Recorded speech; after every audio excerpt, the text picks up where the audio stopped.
All right, welcome back to another edition. My name is Co Lewis. I'm your host for Coexist, and I'm the creator of this podcast. I have a foundation in Zambia called Nasefu Wildlife. I'm the co-founder with Victory Wallace, and we are an anti-poaching foundation on the ground trying to protect wildlife, the environment, and work with the people. And I'm so excited because we've got a very special guest on today, and his name is Bill Toone. And let me tell you a little backstory on Bill. So in conservation, it's a very small world, and every once in a while I'd say, do you know Bill Toone? And I'd say, no, I know of him. I've not met him yet. Oh, you'll love Bill. Everybody just loves you. And you know what? I get it. I totally get it. And so your reputation precedes you. So welcome to the show. And this is your hour because you are doing amazing things in the world. Amazing things. And I can't wait to share everything on this podcast because, you know, this is what it's all about. This podcast is here to inform people, to inspire people. And somebody listening today may say, you know what? I need to do what he's doing. I need to get out there and stop talking about it. I need to do something about it. So this is all about you. So Bill is the founder of a great organization called ECOLIFE, but we're going to go earlier on in your life and find out how we got to where we are today. And, you know, you dreamed of being an ornithologist, and from what I gathered, your passion for animals and your love for animals started when you moved to San Diego. That's when it really took hold, correct?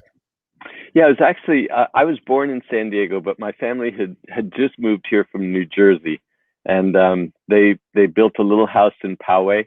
Mm-hmm. And you can tell by looking at me, this is a long time ago. And there literally was nobody out there. And so we didn't have neighbors and a lot of friends growing up. And so snakes and lizards and birds and horned toads were my best friends. And my mom and dad, they weren't real sure what to do with that. And but they were very supportive. And when I was 6, they took me to the San Diego Zoo along with my siblings. And I have to confess, I ruined the day for my family because we no longer. What's that? What did you do? Oh, I really did. I mean, I'm quite serious. We walked in the front gate of the zoo, and there was the zoo back many years ago used to have chickens, banty hens running all over the place. And there was a little banty hen with maybe a dozen day-old little babies with her. And I was fascinated by these little baby chicks and this hen, and I wouldn't leave. And so literally, they'd have to leave a member of the family with me while they went to see the zoo and then come back and swap out. I was hooked right from the very beginning. We all have that moment. I mean, where you connect with something and everything changes. And then people start accepting you for, oh yeah, she's off rescuing a puppy somewhere or saving a banty hen or it all changes. So from that moment on, tell us where the life of Bill Toone went. Because you've achieved so much, even prior to ECOLIFE. You've achieved so much, and I want people to know the story of like your work with condors. I mean, I want to hear because somebody's going to be inspired, and of course, we're going to shine a light on your foundation. So carry on. Thanks. Well, great. So I went home from this day at the zoo, and at my parents' suggestion, I don't remember at this point if this was a punishment or what, but I was instructed to write a letter to the zoo about their chickens. And I did, and I sent it to the curator of birds, a gentleman by the name of Casey Lint back then. And strangely enough, Casey Lint called my mom and dad up a few days later and asked them to bring me to the zoo, and he would give me 4 chickens. So we packed up, we went down, the curator of birds met us out front and gave me 4 little chickens that I took home. And I have to tell you, spoiled little brat that I am, I was really disappointed. They weren't the chickens I wanted. Oh, they were. Sorry. Yeah. I had fallen in love with these little speedy jungle fowl, out of the jungles of Indonesia. Yeah. And what he gave me were these chickens called silky bantams. They look like a Q-tip, something you would use to clean your ear. They're just fluffy, little balls of cotton. But it turns out they're great moms. And so I would steal eggs from wild ducks and quail and everything else I could find in the hills around our house and stick them under these chickens. And I had some very confused hens as they raised up these babies. But by the time I was 8, I knew I wanted to be the curator of birds at the San Diego Zoo. I was also savvy enough to know if I asked the curator of birds for his job, he probably wouldn't give it to me. So I wrote to his. Because you were 8, maybe. Yeah, that never occurred to me that it might be a problem. Oh, I love it. I'm already loving this. I wrote to the executive director of the zoo, Charles Schroeder, and told him I wanted to be the curator of birds. And he actually wrote a very nice letter back, and he had a bunch of excuses as to why I couldn't do it. Something about a driver's license, education, all this silly stuff that he kind of made up, I'm sure. But in the very last paragraph of his letter to me, he said, but I have a dream of opening a North County campus, and it should open about the time you turn 16. And if you're still interested, I'll give you a job.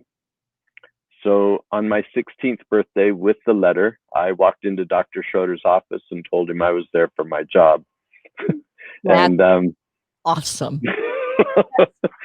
Yeah. So I so relate to you right now. I can't even tell you, because I kind of feel like I'm hearing myself in a way. Like, you want to take over the answer, like, no, what? Well, okay, said on the certain date, and then I'm going to be there. Exactly. I wasn't going to miss a beat. And it was the campus he was talking about, of course, at the time was what would be the San Diego Wild Animal Park, and now what do they call it? San Diego Zoo Safari Park. Mm-hmm. But it still hadn't opened. And Dr. Schroeder, though, was a man of his word. And he gave me a job out there picking up trash in spite of the fact that there was no one there dropping any trash.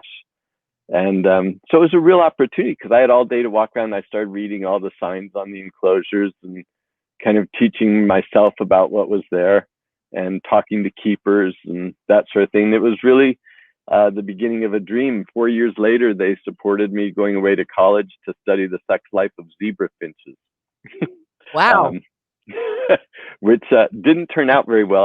I was really fascinated with sex at 16, 17, 18, 19 and on, and wanted to know how we could use this to help endangered bird species. And I wanted to study zebra finches, not because they were endangered, but because they were really good at breeding, and understanding them I thought would be helpful. But as life would have it, the only professor studying the sex life of anything other than chickens and turkeys at UC Davis was a gentleman studying reproductive failure in the California condor. Wow. And I chose to go to work in his lab. And quite honestly, from that point forward, my life has been on the wings of the condor. So, Bill, let me ask you. I lived overseas at the time when the whole condor thing, when all the damage was being done with the DDT and all that stuff. So, sure. What year would this have been, and how?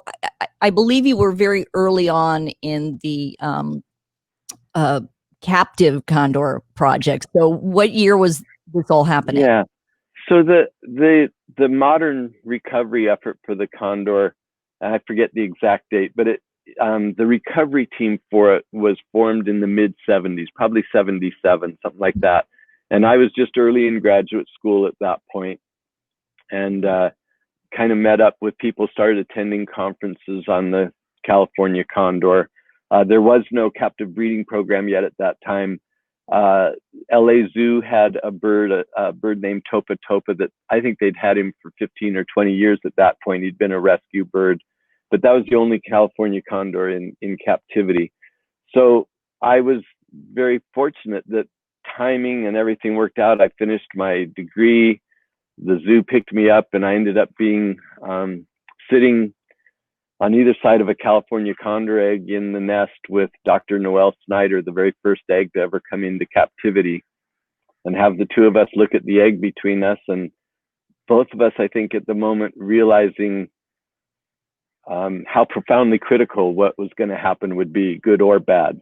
We had a species that really was at the door of extinction. How many were there at the time? I know the numbers were like catastrophically low. But at that time, Yeah. how many did we On have? that day, I think our best estimate was that there were 20 or 21 California condors in the world. And we had no idea what the sex ratios were. We knew only of, sorry about the helicopter. I don't know if you knew that or not. Five. There you go. So we knew of maybe 4 breeding pairs of birds out of all of that. And I have to tell you about my first experience with a condor first before we get to that egg, maybe to give it some perspective. But I had been sent from graduate school to get a fecal sample from a wild condor for our hormone studies. And I came down with my backpacks and vials and spatulas and all the things it takes to do that, and started looking for a California condor. And at the time, their range was limited to 5 counties in Southern California. And I spent several weeks looking for a condor and never saw one. And at the time, I remember thinking, this is a bird with a 9-foot wingspan. You know, this is a huge bird, and I can't, and it has a very limited range. I've been all over it and I haven't seen one. And I started at that point to really appreciate what extinction might look like, you know, or how precipitous and how close we were. And I decided before I went back to campus, I was going to climb to the top of the highest mountain in the middle of their range. And I was bloody well just going to sit there with a 360-degree view until I saw a bird. It was a tougher climb than I anticipated. It was late in the summer, and the last part of it was almost vertical with just loose rock. And I was on my hands and knees, and it was hot. The only thing that made it bearable is there was a breeze pushing up. The heat was creating a thermal that hit the face of this mountain and was coming up behind me. And I got to about within 20 feet of the top, and all of a sudden I was in a shadow and I got goosebumps. I was chilled literally at that moment. And I looked up, and a condor had come across from the other side looking for the thermal. And it was probably 40 feet above me. And we both saw each other at precisely the same moment. And they have these very long, elegant primary feathers on the ends of each wing. And the only thing that moved on that bird were those feathers. And they just twisted, and he stopped. He just came to a park above my head. And he dropped his head and looked at me. And I looked at him, and it seemed like a very long, incredibly precious moment. And then those feathers went back into position, and it was like someone had pushed the up button on an elevator. He just went straight up. Yeah. And didn't flap wings, didn't do anything. He had been looking for that same thermal keeping me cool as I went up the mountain. And when he hit it and took it, he went up to an altitude in excess of 4 miles. He dotted out to where I couldn't see him. And it was kind of in that moment that I realized that the Chumash Indian always referred to them as Ho-Ho, the Great Spirit. And they believed that when they died, that their spirits went to the spirit world on the wings of the condor. I am getting chills with the story. I'm just literally getting chills with this story. This is profound stuff here. Well, watching that bird disappear going straight up made me realize how the Chumash could see them going into the spirit world. And that was it for me. And I was going to be in that program until we made progress. So fast forward then to Noelle and I sitting on either side of that egg. I knew at that moment, if that chick lived, if we brought it in and it hatched and lived, it would likely spend the rest of its life in an enclosure 80 feet long, 40 feet wide, and 22 feet tall. And that was gut-wrenching and a little sickening. It was a terrible feeling, and it was only the absolute knowledge that that's what had to happen that allowed us to do it. But at that moment, I promised I would stay in the program until we turned it around or it failed. And I didn't realize how long that would take. We were at the precipice of failure, so I thought failure might come really quickly. But we picked that egg up, right? That was the egg the chick was called Sisquak. And that bird turned the program around, not by being hatched and surviving so much, but by being a celebrity that changed America's and the world's view of what we could do and made people believe that we could make a difference.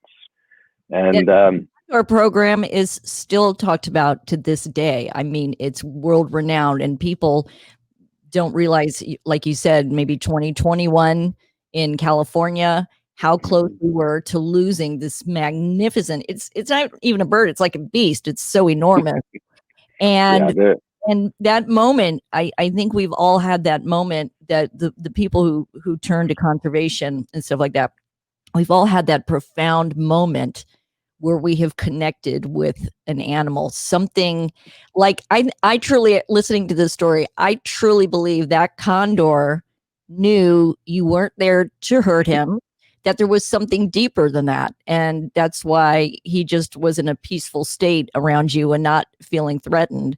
And I think animals sense when you're there for the right reasons, and they sense when you're there for not the good not the good reasons. So it was that a real moment. so how long were you in the Condor program for? Well, so what happened was that that egg hatched in '83. I had joined the recovery team by that time. I'd been in the program since '79 officially, and we had hoped that we would be releasing birds back into the wild by about 1986, and so I kind of had viewed that as my window of time. Unfortunately, in the winter of '84 and '85, all but I think 8 or 9 condors disappeared from the wild population, and making us realize that we couldn't protect the birds. And so over the next year, literally the wild population was brought into captivity and extirpated from the wild for the first time in the evolutionary history of that bird. And it took a few years. In 1993, we finally released our first bird back to the wild. And when that bird walked out of its enclosure and out onto a rock, I handed my letter of resignation to the recovery team leader and left the program. Wow. I bet they were like, no, don't leave us. You're an important part of it. But, you had other things to do in life. And again, my special guest is Toone of ECOLIFE, the founder of ECOLIFE, but he has so much history and street cred in conservation prior to ECOLIFE. I wanted to make sure we painted the picture of you. And again, I swear to God, every time somebody say, do you know Toone? I'm like, no, I don't know him yet. I feel like I do because everybody says, you've got to meet him. And you're one of those spirits that the way when I asked you to be on the show and I said, if you could send me some info and stuff like that, you sent me this video. I proceeded to cry my eyes out because it was another phase in your life of, your next adventure. So take us from where the Condor program to what you did next. Well, as I mentioned at the beginning of the podcast, I am where I am today on the wings of the condor, and the notoriety or reputation that we, myself and others with me, it was a wonderful, really a remarkable team of people. But the reputations we earned opened a lot of doors, and during that time, I became the curator of birds for the San Diego Zoo and Wild Animal Park, achieving my childhood dream, and found out I hated it. Absolutely did not like buying, selling, and trading birds and building enclosures. I had fallen in love with being a conservationist. The zoo was really kind to me during that period. I was at an ornithological conference while I was the curator in New Zealand. I'd just gotten married, and the job of curator of birds was very prestigious. And I met Roger Tory Peterson at the meeting, and he'd been kind of a childhood idol of mine, and we'd spent a bit of time talking. I got back to the hotel and I looked at my wife and I said, I'm quitting. And it was like, you got to be nuts. You can't do that. Just say. So we came home and I made an appointment to see the executive director. And the zoo has always had a great philosophy that when employees leave, that they leave as goodwill ambassadors for the organization. And so there was no attempt to talk me out of it or to have me stay. He simply said, why don't you write up your ideal job description and I'll put it out to our colleagues and we'll see what we can do. So I took some time and did that, and I brought it, and I remember the day very well. It was Doug Myers, and he had a chair in his office that was always a little bit higher than everyone else's chair. And he sat there and he read the job description that I'd written, and he set it on the table, and he looked at me and he said, "Okay, Bill, this is now your job. Please stop complaining." And he gave me a, yeah, I'd complained a lot because I wanted to see a big turn towards conservation. Mm-hmm. So he allowed me to create a division in the research department that was called Applied Conservation, because with nothing but enormous respect for researchers, and I mean that from the bottom of my heart. Every move I make in conservation, every thought I give to conservation is based on the product of work done by great researchers. But research alone is not going to save the planet, nor is it going to save species. I've heard people say, and I embrace it, that we will go into the largest extinction crisis of this planet, and the only thing we're going to be able to say about it is that it was really well documented. Yeah. And yeah. so we know how it happened because we've got the research to back it up. We didn't do anything about it, but boy, you need the numbers. We got them. Exactly. I get this. I totally get this. So I wanted to lead a team of people that would take this data and do applied work with measurable results, where we could say this many trees got saved, this many species were protected, this much land got protected. And it was challenging, and I think a turning point in the one, and with the zoo, you know, I had the opportunity to work on giant Chacoan peccaries in Paraguay, giant armadillos in Argentina, iguanas in the Caribbean, elephants and gorillas in Western Africa, in Eastern Africa, drills in Western Africa. I collected species for the zoo in Papua New Guinea, studied pheasants in Borneo, you know, had all these wonderful opportunities that kind of built this library of background and thought. And I found myself becoming more and more discouraged, frankly, with conservation, and not quite sure how to turn the corner, quite frankly. And in 1995, I got a call from a consortium that was doing some research in Madagascar. And they asked me if I would lead a biological transect across the Maswal Peninsula in the northeastern part of Madagascar. Because we all get asked to do stuff like that in our lives. Yeah, no, and I look back and it's a blessing.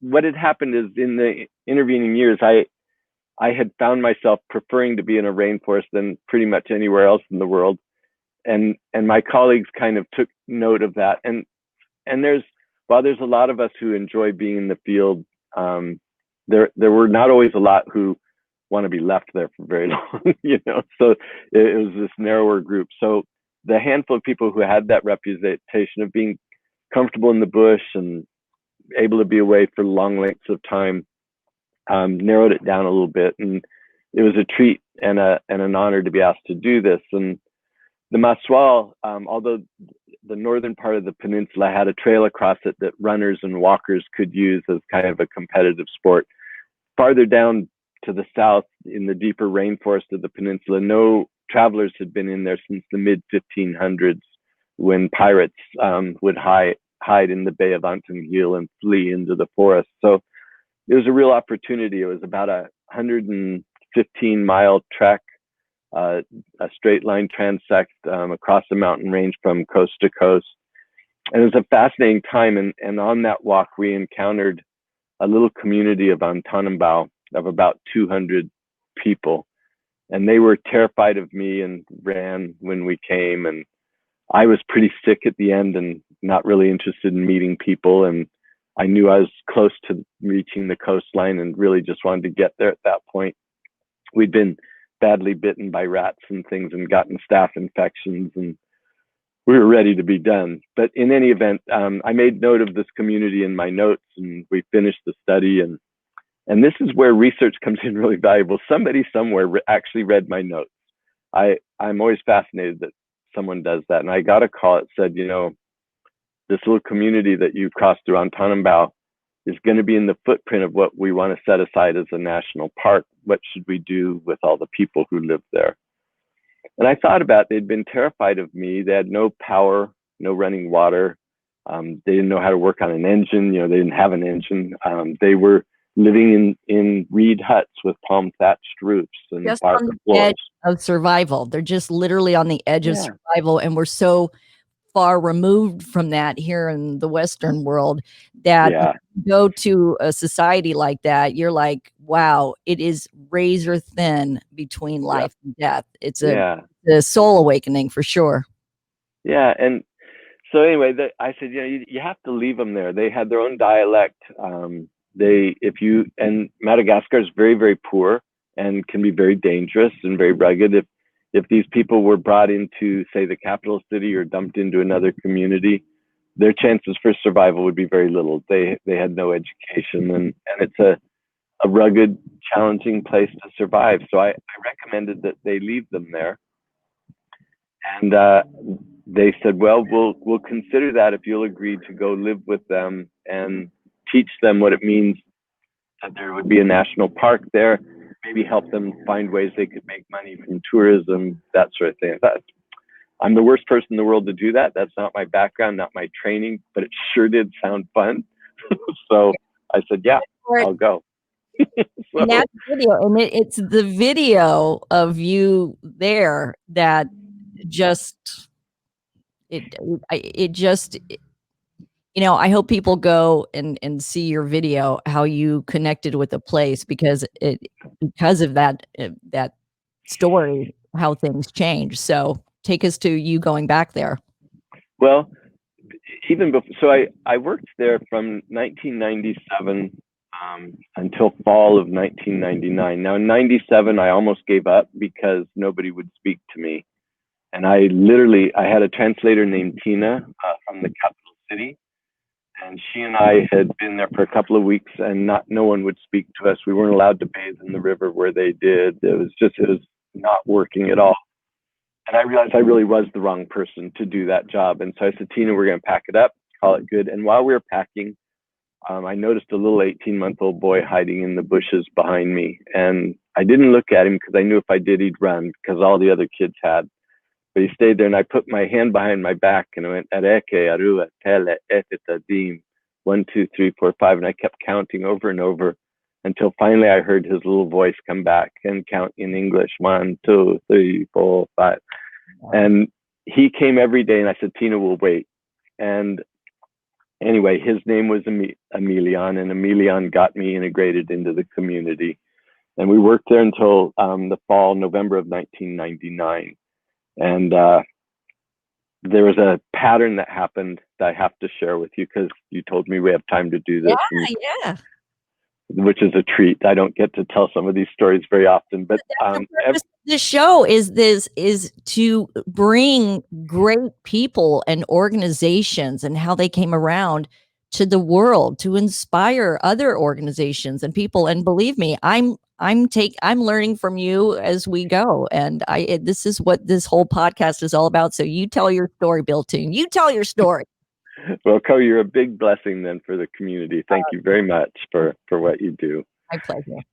Anyway, every afternoon, right before dark, it would get unbearably hot, and the Malagasy would lay down wherever they were, in the rice paddies or in the bush or wherever. They would just lay down and wait till dark when the heat would pass, and then they would get up and work again. And when they would get up, we would go to our tent because I didn't want to get bitten by things. I was 4 days away from the nearest medical care of any sort, so you don't want to get sick if you can avoid it. And so we would go to our tent and wait. When we would wake up, you would get out of the tent, and down the center of the little village would be a little row of campfires, and everybody would be out cooking their dinners. And that was kind of how the afternoon wrapped up.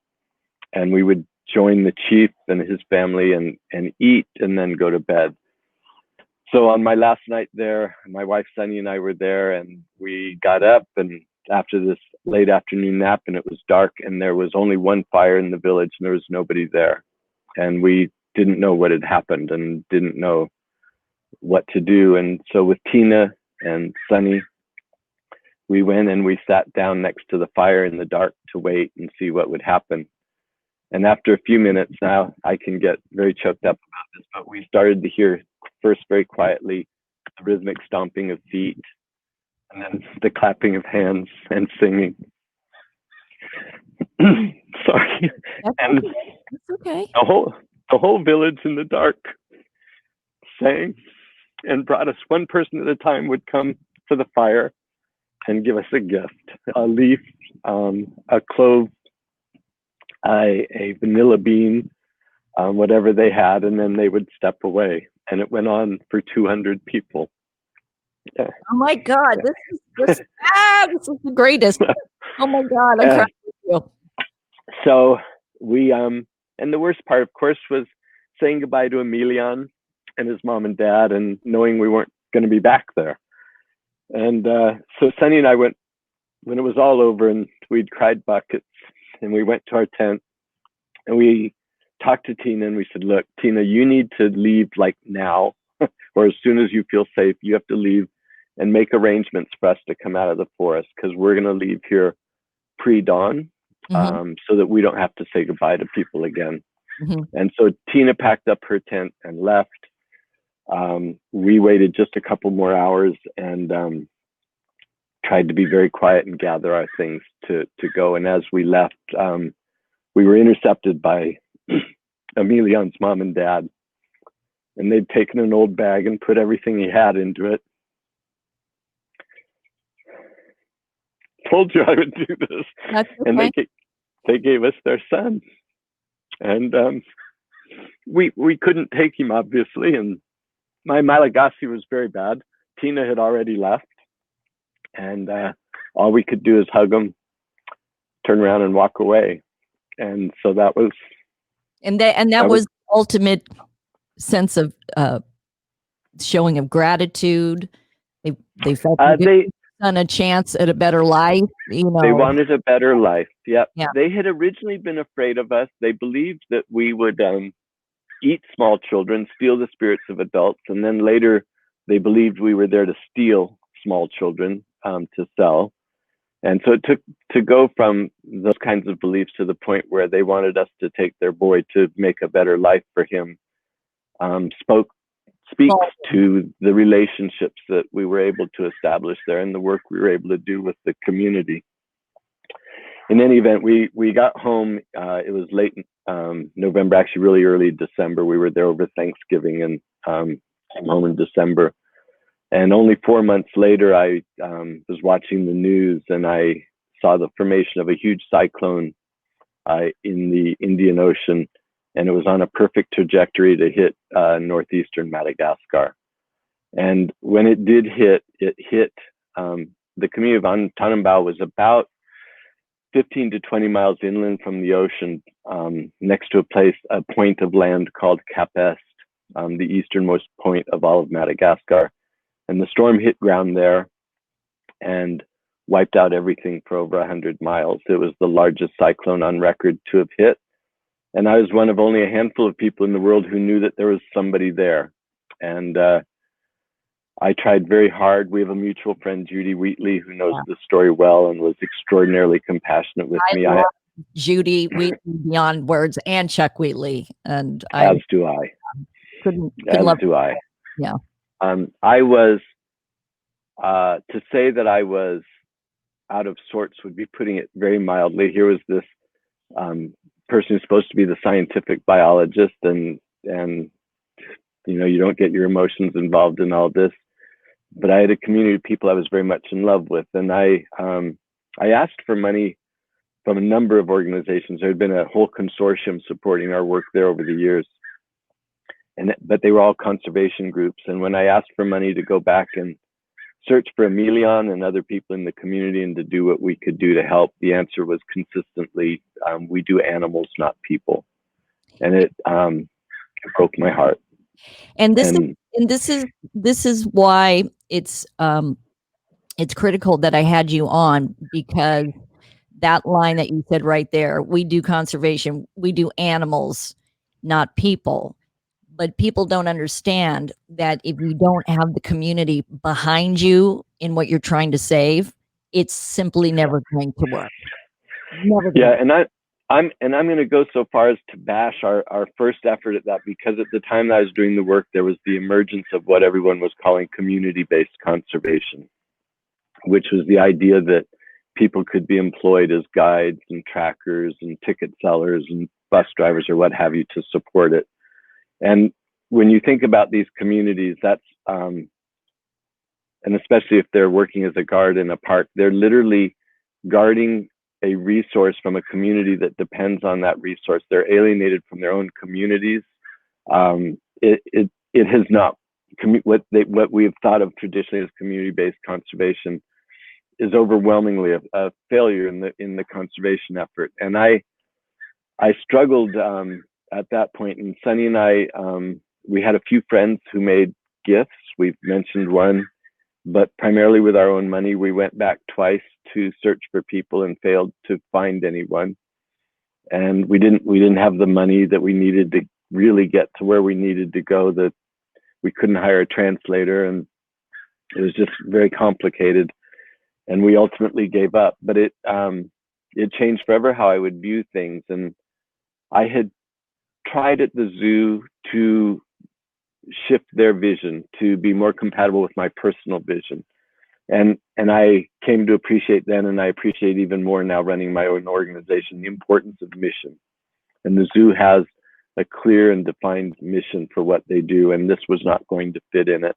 Mm-hmm. And so after 35 years of working for the organization, I had to take a risk and walk away. And there wasn't anyone doing what I thought needed to be done. And while I had preached for many years that the last thing this world needed was another nonprofit, all of a sudden I found myself sitting and making another nonprofit. Well, and I want to make sure that I really get to the story of ECOLIFE, because I want to get the time for the hour.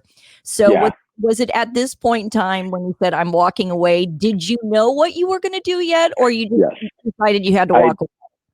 I did. I knew what I was going to do. When we couldn't find a chameleon, I immediately started trying to define what needed to be done to make conservation more compatible with the world. And it took me 3 years and the help of a lot of brilliant colleagues. Eric Hallstein, who at the time was working for the Boston Consulting Group, but he was a friend and helping me as a friend. He understood biology and conservation. Tom Hanscom, who had been in communications for the Wild Animal Park and Zoo over the years, dear friend of mine. We had many long hours of discussion, and from that came ECOLIFE, which was established in 2003. I left the zoo in 2008. My hope had always been that ECOLIFE would simply be an emergency pile of money, that the next time something awful like this happened, I didn't have to ask someone else for money and we could move forward. But people enjoyed the mission and the vision of it. I think they embraced it, and it grew at that time more rapidly than I thought it would. And the zoo kind of started to say, you got to decide what you're going to do. And the zoo was my mom and dad, and ECOLIFE was my baby. And there's some point when you move out of mom and dad's house and you take care of your baby. Yeah. And so people always worried that this was a big divorce at the zoo. It wasn't. It was, they raised me up, they grew me up, and it was time to move out. Move out. Yeah, it's like the 30-year-old still with mom and dad living in the guest bedroom. You gotta go. But it was time. It's for the best. It's for the best. And you were talking about the mission of ECOLIFE being to protect wildlife, natural resources, and the people that depend on them. So that mission statement is all encompassing. As to what you said, there was a disconnect in the conservation world. Like, are you hiring people who don't really give a hoot about what they're protecting? They're just making some money. If you don't get people invested in the vision for the long term, you are going to fail. And that's why I'm thrilled. Again, my guest is Bill Toone of ECOLIFE. Why you're here, because other foundations need to hear this, because everybody has this idea, going in, and we're 5 years old. And the one thing we said is, you can't go into a country and tell them what to do. It's their country. You come in as a supporter and a friend and identify issues, and hey, this is how we think we can help you. Yeah.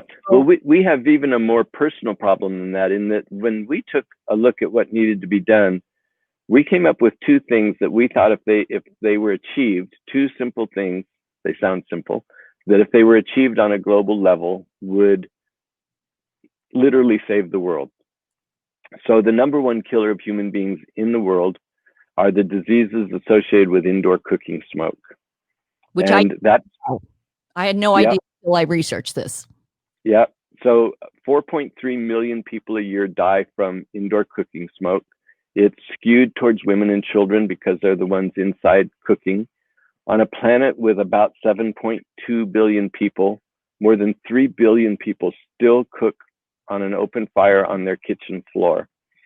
And that means it's about the fifth leading cause of deforestation in the world, because 3 billion people collecting firewood every day is a huge impact on our natural resources, along with their carbon footprint by both destroying forests and spewing partially burned gases and so forth and wood into the atmosphere. So that was one area that we knew we wanted to address. But what that meant, to your point of going to a country and telling them what to do, now we're going into a family's kitchen and telling them what to do, and it doesn't work. Yeah. We build stoves now, for example, in Uganda. We were in Uganda for 3 years before we built a prototype stove. You have to be with that community. You have to learn what they want. You have to learn how they cook. This has to be theirs.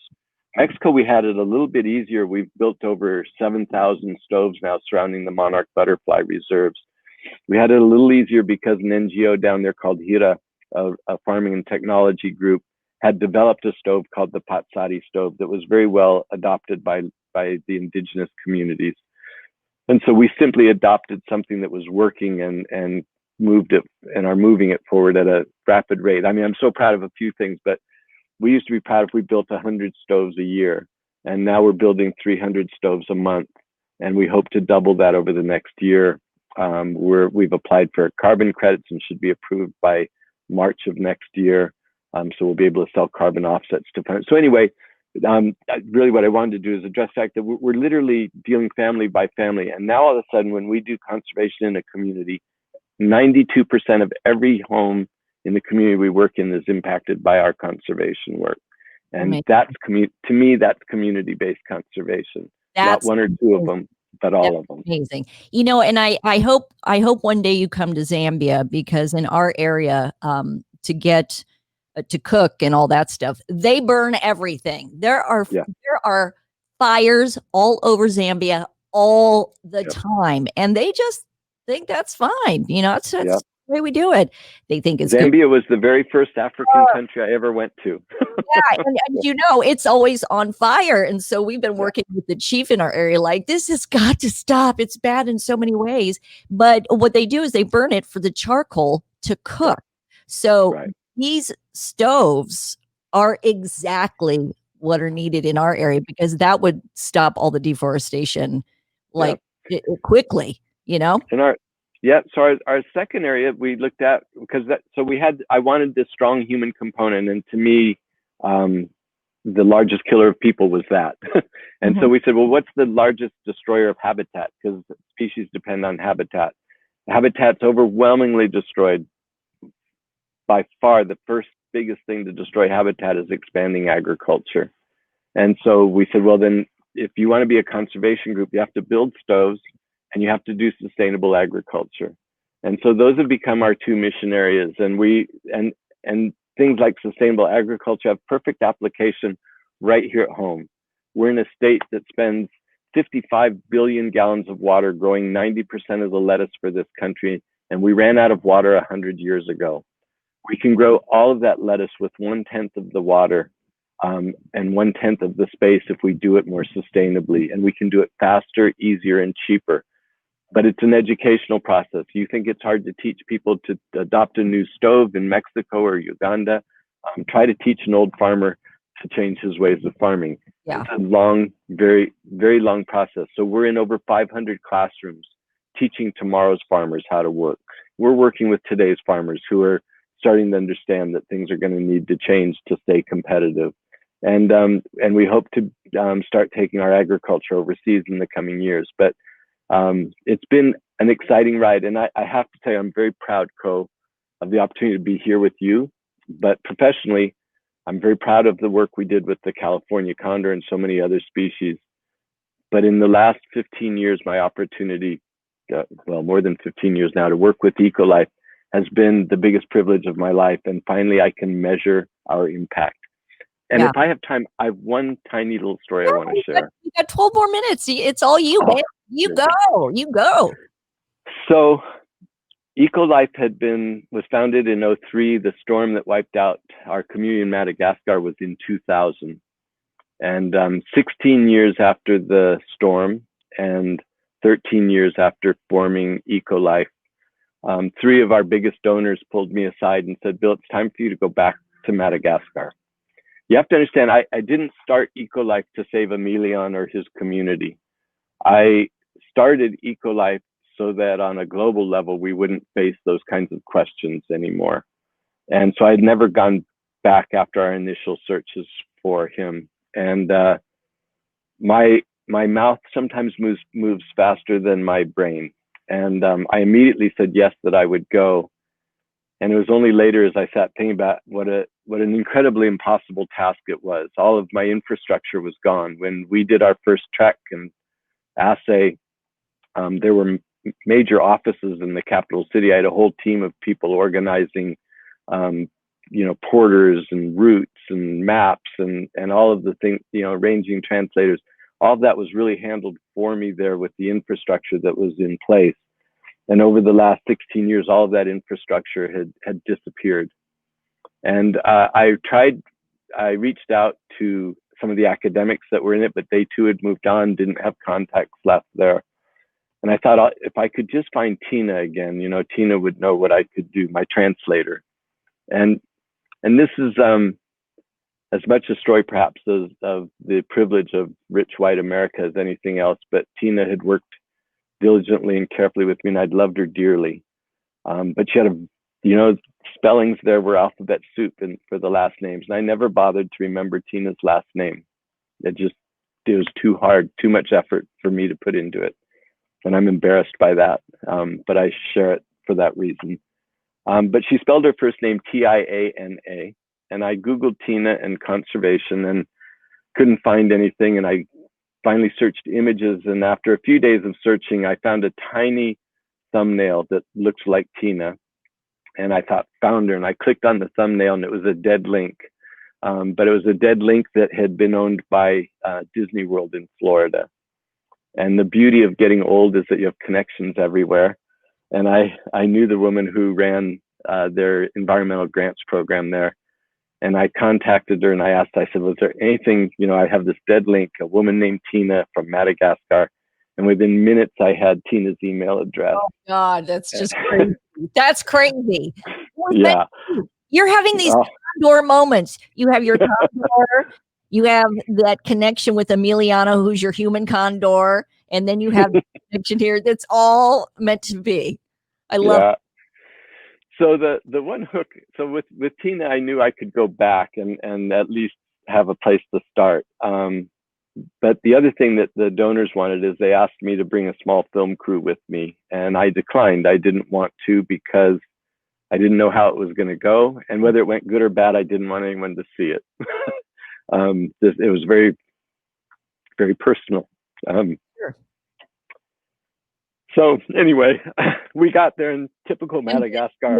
If somebody's just tuning in, Emilion was this little boy who was that broke the ice of you with the community. You felt very shunned by them, and they were afraid, and they didn't know you. But it was the connection with this little boy that opened up the entire community to you. And so carry on. Yeah, and I always wanted to find him. So we went back. It turns out that the airport that we used to fly into in a place called Antala, which put us within 100 miles of where we needed to get, had been destroyed in that cyclone and never repaired. So there were no longer any commercial flights there. We were able to, because our donors said, they literally said, you have all the money you need. They didn't give me an amount. They just said, just get it done. You go, you hire whatever you need. and you don't come home until you have an answer. That was pretty much the instructions. And I finally folded when we compromised that the film crew would be a very small group of people I knew quite well. Tom Hanscom to produce and kind of manage what was going on. A lovely guy named Josh McMurtry to film and do drone work. And that Sunny too would be a part of that filming so that we could keep our group as small as we needed to. So it took us nearly a month to get back in deep enough into the Maswal. And the Tom and his crew, we were an hour out by Pirogue from going up the Ignobe River towards where Tannenbaum had been prior to the storm. And they went up ahead to film my arrival there. And as Sunny and I are coming up the river, we looked and we realized there was nobody there. And we depend heavily on the bush vine. We told everyone, for a month what we were doing there and who we were looking for. And we knew if the community was well, they had positive memories of us. We knew they would all be at the beach to wait for us. And there was nobody there. And the village was gone. There was no sign that there'd ever been a community there. And so the pirogue slid into the sand, and we were about as blue as you could get, and there was the stump of a big tree that our tent used to be under. But anyway, these pirogues are awful. They tip over at the drop of a hat. And this one, I was trying to keep it balanced, and a young man helped me out of the boat and didn't let go of my hand. Oh. Sorry. Who it was? Guess who it was? Yeah, that was Emilion. So the village had decided that hang only on, Emilion. Back up. You're on this boat. It's been years. You don't even know if there's anything left. No. Nobody's there. You're getting out of this awkward boat, and somebody grabs your hand and keeps hold of it. And he didn't let go. That's right.